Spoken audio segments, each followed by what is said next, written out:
Welcome back. A school in the south of the island is the latest to benefit from the Ministry of Education's Smart Classroom initiative, funded by the government of Taiwan through the ICT in Education project. Recently, the Taiwanese embassy provided Chromebooks, projectors, and educational interactive TV to the Plainview Combined School. With the stern awareness that the careers of the future will be heavily dependent on the use of information and communication technology, the Ministry of Education has made it its business to ensure that as many schools on island are equipped for that success.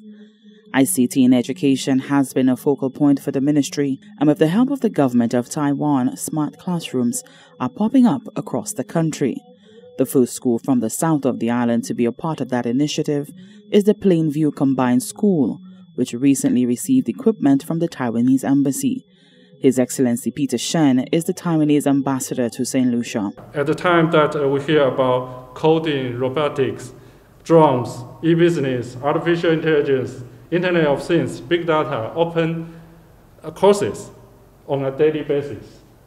Today's event makes sure that we are smart and strategically in providing the resources that are necessary in teaching and learning in the future. The Permanent Secretary in the Department of Education, Michelle Charles, says the ministry's goal is to ensure that students are prepared for the future. Our aim is to provide our students with real-world skills that they can use to become self-sufficient.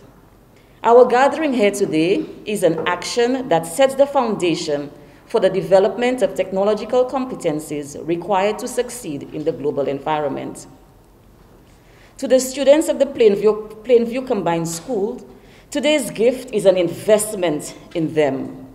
You are the future, and we wish to ensure that you possess the requisite skills necessary to navigate this very dynamic digital space. The school's principal says the donation of equipment will surely enhance the delivery of education to students. Although we are still battling this global pandemic that I refer to as the elephant among men, which plunged us into this digital divide, we count this a blessing in disguise.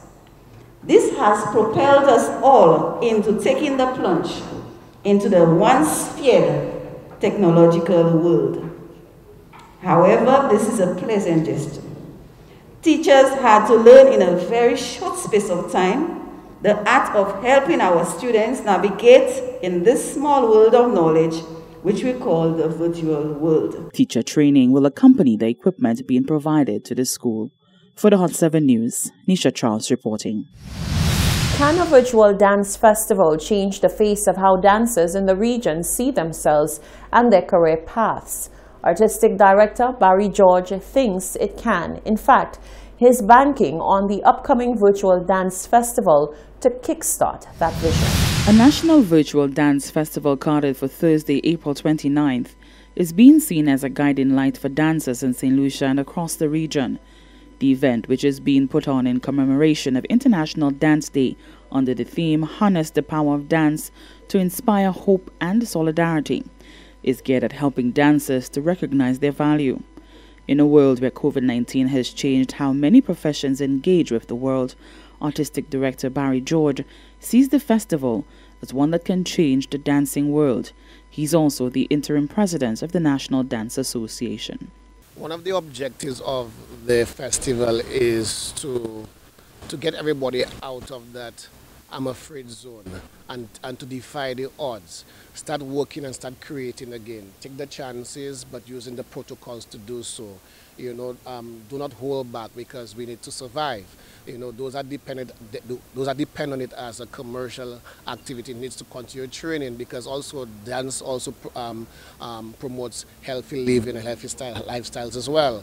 So it also encourages the various kids who have been home for quite some time. Those who really love dance to come back again and exercise and to meet the friendship, you know, to dance again and express themselves. It really provides all of that. Also, it provides the possibility of networking globally. International Dance Day promotes art and culture and raises awareness among the public regarding the art of dance. It also seeks to educate about several forms of dance and its value in the art form. George elaborated on the upcoming festival. The festival will feature dance companies and dance professionals and dance individuals around the island. Almost 18 dance companies will be featured, from traditional and folk, limbo dancers and fire breathers, tilt walkers, the dance companies that we know.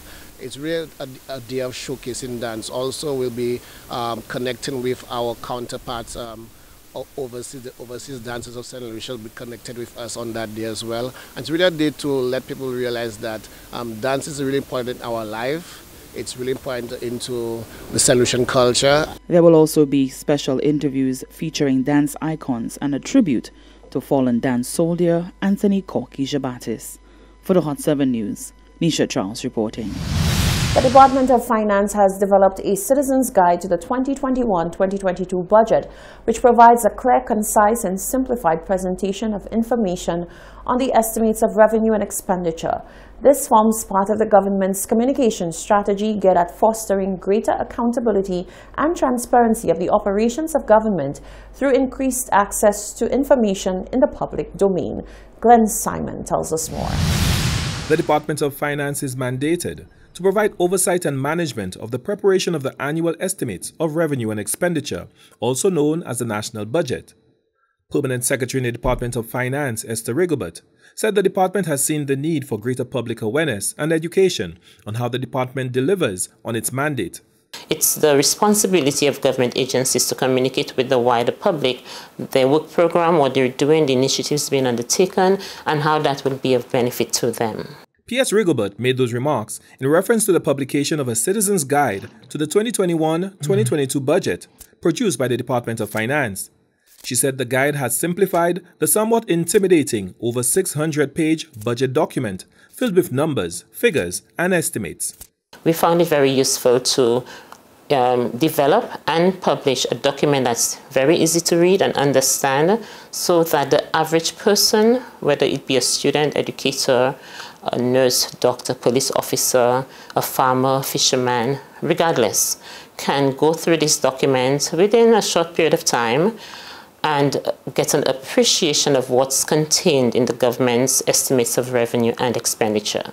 The Citizen's Guide, she explained, provides an outline of the budget process, the agencies involved in its preparation, the legal authority, links to supporting documents such as the Governor General and Prime Minister's policy statements, among other pertinent information. It will delineate the expenditures by ministry or department.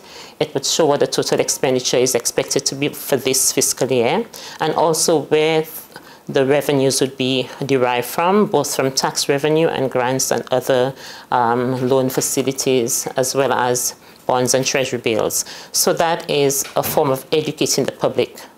And the average St. Lucian needs to get a better appreciation of what government's revenues and expenditures comprise of, and we hope that this guide would do just that. The Citizen's Guide to the Budget has been published on the Government of St. Lucia's web portal, the Department of Finance's website, as well as on the social media pages of the Government of St. Lucia and the NCPC. For the National Competitiveness and Productivity Council, Glenn Simon reporting. Stay with us. The latest weather forecast is up next.